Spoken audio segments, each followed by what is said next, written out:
दोस्तों, आज हम लाए हैं आपके लिए एक ऐसी कहानी जहां आपको दोस्ती, हिम्मत और कुर्बानी सब कुछ एक साथ देखने को मिलेगी। जहां चार दोस्त एक मिशन पे निकले पर बन गए दुनिया के सबसे बड़े super heroes. Cutscene cinema present the fantastic four. तो चलें फिर शुरू करते हैं फैंटास्टिक फोर की एक ऐसी कहानी जो बन गई एक लेजेंड। फिल्म की शुरुआत होती है रीड के घर से, जहां वो कुछ मेडिसिन ढूंढ रहा होता है। तो फिर कैमरा चेंज होकर उसकी वाइफ पे जाता है, जो थोड़ी सी कंफ्यूज, एक्साइटेड और खुश भी लग रही होती है। तो फिर हमें पता चलता है कि रीड की वाइफ प्रेग्नेंट है। रीड को किसी चीज का डर होता है और ये इनकी औलाद बहुत टाइम बाद हुई है, तो ये दोनों मिलकर खुशी मनाते हैं। फिर हमें एक फुटेज दिखाया जाता है जहां हम देखते हैं कि चार साइंटिस्ट स्पेस में किसी मिशन पे जाने की तैयारी कर रहे होते हैं। रीड रिचर्ड एक ब्रिलियंट साइंटिस्ट जो इम्पॉसिबल टेक्नोलॉजी बनाता है। फिर हमें दिखती है सुई स्टॉर्म,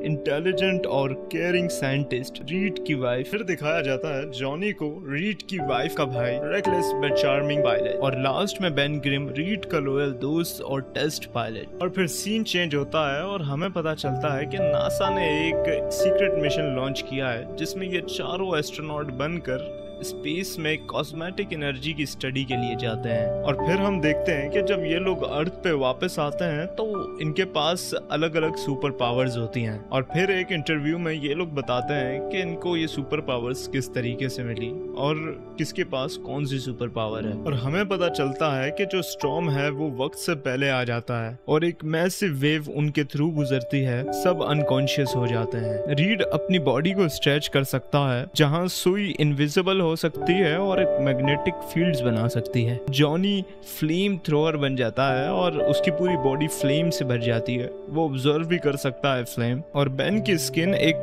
स्टोन में बदल जाती है और बहुत ही ज्यादा पावरफुल भी हो जाता है। और ये पहली दफा था जब दुनिया ने फैंटास्टिक फोर को देखा, बट ये बस शुरुआत थी। और फिर हम देखते हैं कि रीड अपनी लैब में होता है और उसका इंस्ट्रूमेंट एक अननोन ऑब्जेक्ट डिटेक्ट करता है, एक ऐसी स्पीड और पावर जो किसी ने कभी नहीं देखी, और वो दुनिया की तरफ ही बढ़ रही होती है। और फिर हम रीड को देखते हैं कि वो अपनी टीम के साथ बालकनी में खड़ा होता है, जहां वो फ्यूचर से रिलेटेड बातें कर रहे होते हैं। और फिर सीन शिफ्ट होता है और हमें नजर आता है कि आसमान में एक तेज सी रोशनी, जैसे कोई आग लगी हो। और फिर हमें एक शाइनी सिल्वर फिगर स्काई में सर्फबोर्ड पे ग्लाइड करता हुआ नजर आता है। और इस तरह दुनिया पहली बार मिली सिल्वर सर्फ से, एक मैसेंजर जो सिर्फ एक बात कह रहा था, अंत आ रहा है। जॉनी स्काई में फ्लेम ट्रेल के साथ फ्लाई करता है, सर्फर का पीछा करते हुए स्पेस में आ जाता है और सर्फर के बहुत करीब आ जाता है, लेकिन एक कॉस्मेटिक एनर्जी वेव उसे स्पेस में थ्रो कर देती है। ये सिर्फ एक वार्निंग नहीं थी, ये एक टेस्ट था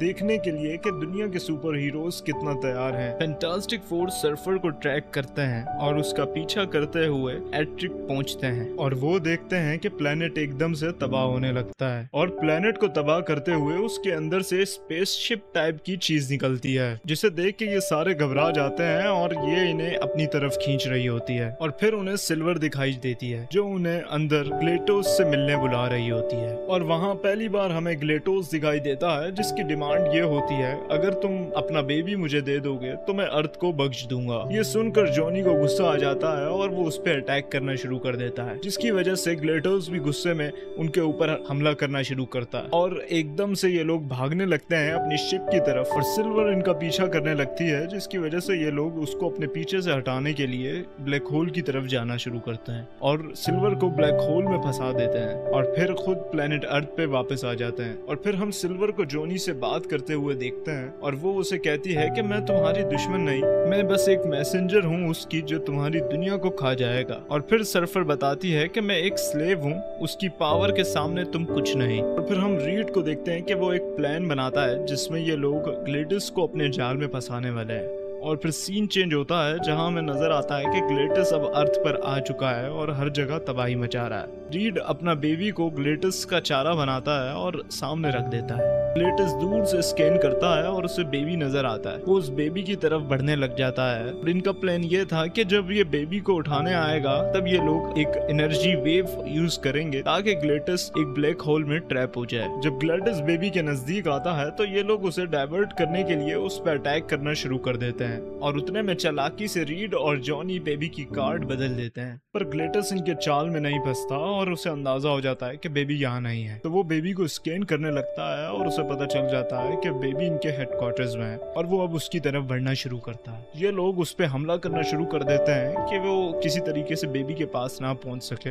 और उसे मारना शुरू कर देते हैं। रीड को पकड़ के ग्लेटिस इतना ज्यादा स्ट्रेच करता है कि वो ऑलमोस्ट मरने वाला होता है। उतने में फायरमैन आता है बट ग्लेटिस उसको भी मार देता है। इस तरीके से एक एक करके ये सारे उसके सामने नाकाम हो रहे होते हैं और वो बेबी को उठा लेता है। इन दी एंड रीड की वाइफ एक शील्ड बनाती है जिसकी मदद से ग्लेटिस स्लिप होना शुरू कर देता है और वो उसे उसी स्पॉट पे ले आती है जहाँ पर वो लोग ब्लैक होल की मदद से इसे फेंक सकते हैं और वो फेंक भी देते हैं और खुश होने लगते हैं। बट हम देखते हैं कि ग्लेटिस अभी तक सही से ब्लैक होल में नहीं गया और वो वापस आने में हम सिल्वर को देखते हैं जो एक लाइटनिंग स्पीड में आती है और फ्लेम मैन को साइड पे करती है और खुद जाके सीधा ग्लेटिस के दिल में घुस जाती है। उसे अपने साथ पुश करते हुए ब्लैक होल में ले जाती है और सिटी सेव होती है और लोग सेलिब्रेट करते हैं और बेन बोलता है कि आई नीड अ सैंडविच। हमें पोस्ट क्रेडिट सीन में दिखाया जाता है कि सोई अपने बेबी के कुछ खाने के लिए किचन में लेने जाती है और जब वो वापस आती है तो उसे किसी के होने का एहसास होता है और वो जब पास आकर देखती है तो वहाँ पर डॉक्टर डूम होता है और स्क्रीन यहाँ पे ब्लैक हो जाती है।